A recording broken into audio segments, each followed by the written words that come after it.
30 পারা কোরআন মুখস্থ করে হাফেজ হয়েছে। বলুন আলহামদুলিল্লাহ। আমরা প্রতি বছরই একজন করে হাফেজ এই প্রতিষ্ঠান থেকে বের হচ্ছে। এই প্রচেষ্টা হচ্ছে আপনাদের প্রচেষ্টার কারণে আমাদের এখান থেকে ছাত্র শেষ করে আজকে বাংলাদেশের বিভিন্ন প্রান্তে তারা দ্বিতীয় ধাপে আবার লেখাপড়া করছে। যেমন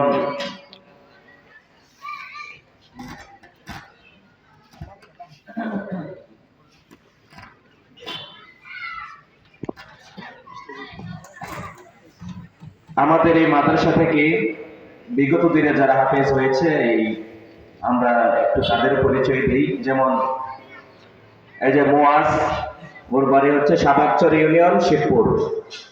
ও আমাদের এখান থেকে হেড শেষ করে বর্তমানে কুমিল্লার ঐতিহ্যবাহী দরবার শরীফ সোনাকান্দা দারুল হুদা দরবার শরীফে বর্তমানে পড়ালেখা করছেন। বলেন না মারহাবা, আরো জোরে বলেন মারহাবা। তারপরে এই যে সামিউল, আমাদের এই বাড়ির মামুন ভাইয়ের সন্তান। তো ও আমাদের এখান থেকে হেড শেষ করে বর্তমানে লেখাপড়া করছেন ঐতিহ্যবাহী মদিনার জামাত আমাদের প্রাণ কেন্দ্র কামাল্লা দরবার শরীফে। বলুন আলহামদুলিল্লাহ। তারপর আমরা এই বছর যাকে পাগড়ি দিব, আকিব হাসানও আমাদের কাছ থেকে হেড শেষ করে বর্তমানে সোনাকান্দা দরবার শরীফে লেখাপড়া করছেন। বলুন আলহামদুলিল্লাহ। মোহাম্মদ আকিব হাসান, পিতা মোহাম্মদ শামসুল হক, গ্রাম কালুয়ারকান্দা, ইউপি সাদাকচর, থানা শিবপুর, জেলা নরসিংদী। আর ওকে এই শেষ সময়টার মধ্যে ও যে বাড়িতে খাবার খেয়েছিল মরহুম গিয়াসউদ্দিন সাহেব, যাকে আমাদের অত্র এলাকার জামাই বলে পরিচিত ছিল, যার জানাজার নামাজে হুজুর কেবলা পড়িয়েছিলেন কিছুদিন আগে, তো ওনার বাড়িতেই আকিব খাবার খেয়েছিল। আসলে যারা খাবার খাইয়েছে ওকে, তারাও আজকে ধন্য, ঠিক কিনা বলেন?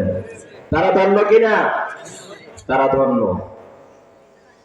এই জন্য সকলে তাদের জন্য দোয়া করবেন, আল্লাহ পাক রব্বুল আলামিন যেন তাদেরকে হক্কানি আলেম বানায়, যে আলেমের দ্বারা এই গোটা পৃথিবীতে ইসলামের পতাকা উড়বে।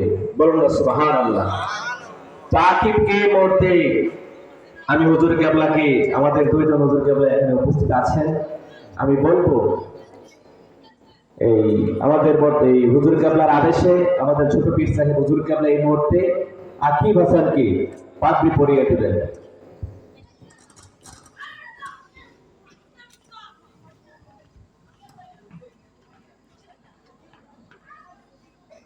নারে তাকবীর, নারে রিসালাত, মদিনার জামাত, মদিনার জামাত।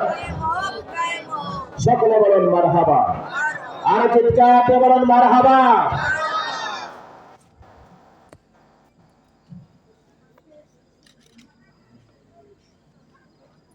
পরিচালনা কমিটির পক্ষ থেকে, সকলের পক্ষ থেকে আমাদের হুজুর কেবলা এখন ওকে একটি ক্রেস্ট উপহার দিবেন, ওকে একটি ক্রেস্ট উপহার দিবেন।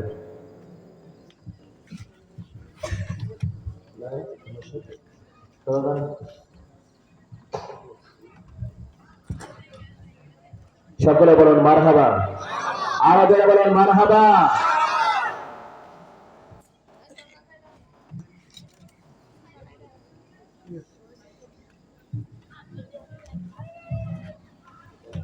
সকলে তাদের জন্য দোয়া করবেন, ওরাও আপনাদের জন্য